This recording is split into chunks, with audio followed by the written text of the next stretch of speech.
Hi guys, it's Buzz.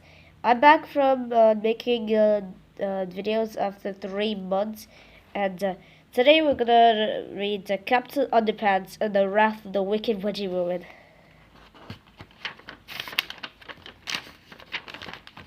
Hi everybody, before you read the story, there's some stuff you need to know. Read this comic book to fill yourself on the story so far, but remember, this involves top secret, so don't let it fall into the wrong hands. The Trouble with Captain Underpants, now it can be told.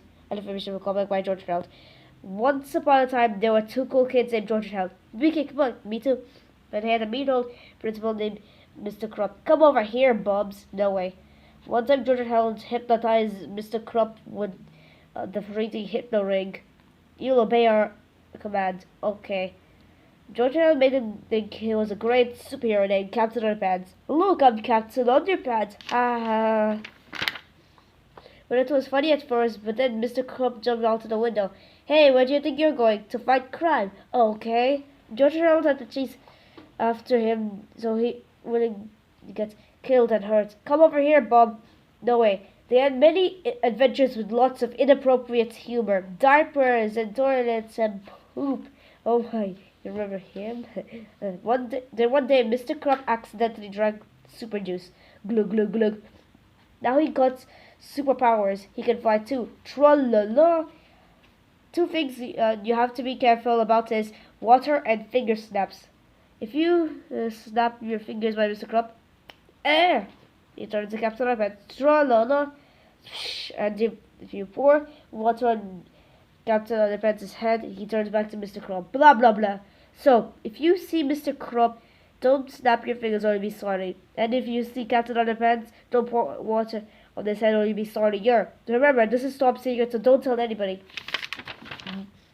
This is George behind and Harold Fletcher's. George is the kid on the left with the tie and the flat top. Harold's the one with the right with the t-shirt and the bad haircut. Remember that now. At most schools, the teachers try to emphasize the 3 R's. Reading, writing, and arithmetic. But George and Harold's teacher, Miss Ribble, was more concerned with enforcing what she called the 3 S's. Sit down, shut your mouth, and start driving me crazy. While this was unfortunate for all of our students, it was especially bad for George and Harold because they were very imaginative boys. You see, imagination was not really encouraged at George and Harold's school. In fact, it was discouraged. Imagination, you will only get a one-way ticket to the principal's office. This was sad for George and Harold because they didn't get straight. As they were in sports stars, they would get Barry walk down the hallway without getting into trouble. See what I mean? But George and Harold had one thing that most of the other folks at Jerome Horrocks Elementary School didn't have: imagination. They were full of it, and one day they would use their imagination to save an entire human race from being overthrown by a crazy woman with even crazier superpowers. But before I can tell you that story, I have to tell you this story. One fine day, George and Harold's homeroom teacher, Miss Ribble, entered the classroom looking a bit meaner than usual. All right, settle down, shouted Miss Ribble. I have some bad news. I'm retiring. Hooray! Cried the children. Not today, snapped Miss Ribble. At the end of the school year.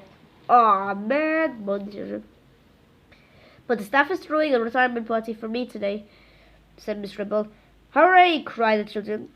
During recess, said Miss Ribble. Aw, man, moaned the children.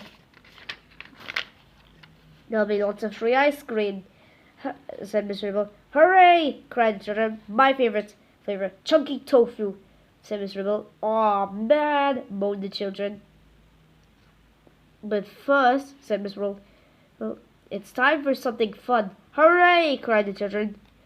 You all get to make happy retirement cards for me, said Miss Ribble. Aw, man, moaned the children. Miss Ribble went around the classroom handing out envelopes, sheets of construction paper, and butterfly stencils to all children. Then she wrote a poem on the chalkboard. All right, take out your crayons and take out your stencils. Take out your crayons, said Mr. Ribble harshly. I want you to use stencils to make a yellow butterfly and onto your cards. When you're done, copy this poem on the inside. Can we make our own poems? Asked Melvin neatly. No, snapped Miss Ribble. Do we have to use stencils? Asked Aaron Menency. Yes, yelled Miss Ribble. Can we make our own? Butterfly is purple? Asked Stephanie Yarkov. No, screamed Miss Ribble. Butterflies are yellow. Everyone knows that. While the rest of the class worked on their cards, George and Harold had a better idea.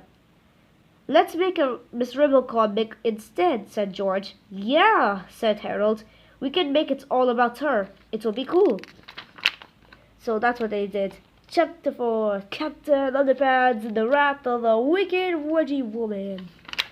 Once upon a time, there was a really mean teacher who named Miss Ribble, who was very mean. Grr, I am evil! She gave us lots of homework and yelled us all the time. Read 50 pages for a test. Aw, man! One time at Christmas vacation, she gave everybody 41 book reports. Ho, ho, ho.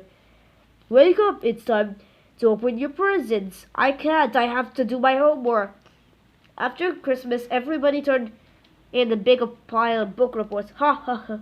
Then something terrible happened. Crash, help! Miss Ribble was buried in a mountain of book reports. She's really most sincerely dead. No, she's not. We can rebuild her. We can make her better than she was. Faster, stronger, eviler.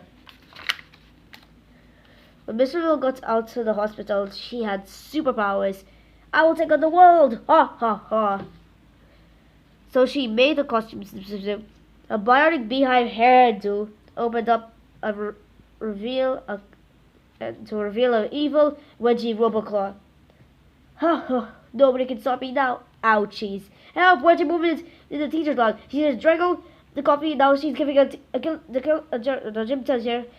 Killer Wedgie. Oh no! The horror! She better make a fresh one. This looks like a job for Captain Underpants. Crash. What's the problem, Bob? Help! It's Wedgie Woman. So Captain Underpants got into a big fight with Wedgie Woman. She tried to give him a wedgie, but Captain Underpants was faster than a speeding waistband, more powerful than boxer shorts. Ow! Ouch!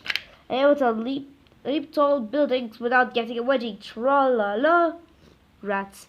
So Wedgie Woman went to the store and buy some spray starch. Starch is the enemy of underwear. Wedgie Woman sprayed. Gotcha. Shh. Hey! Oh no, my underpants is all stiff and uncomfortable. Captain Underpants tried to push the buttons on his utility waistband, but they were broke. He was powerless. I'm doomed! Wedgie Woman gave Captain Underpants a big wedgie, then she hung from the pole. Rats. Nobody can stop me now. Soon some children kids came by. Captain Underpants needs her help, so they threw him a rope. Catch. They pulled real hard and let go. Boing. Splash. The kids poured fabric softener into the pool. Suddenly the starch washed away. Hooray!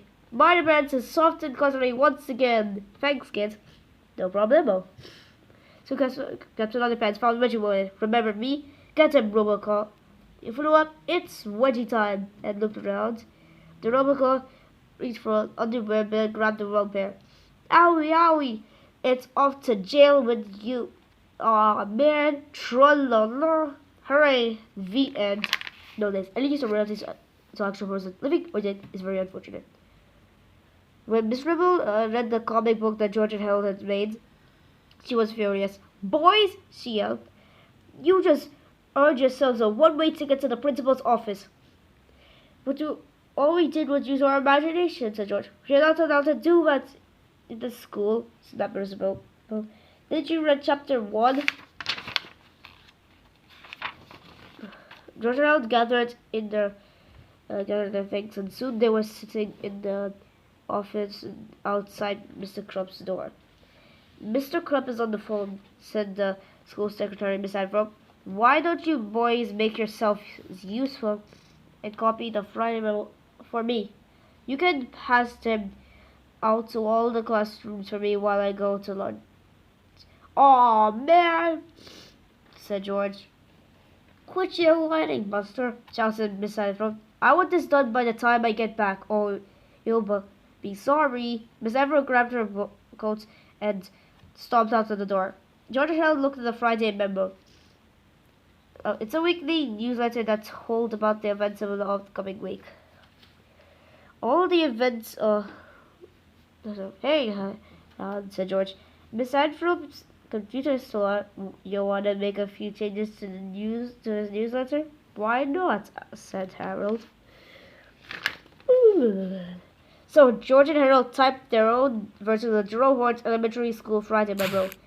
Then they ran off copies for all the students in the school. That's what we got for now. We're gonna stay tuned for another 6 chapters, and thanks for watching. Please subscribe to my YouTube channel and press the bell icon.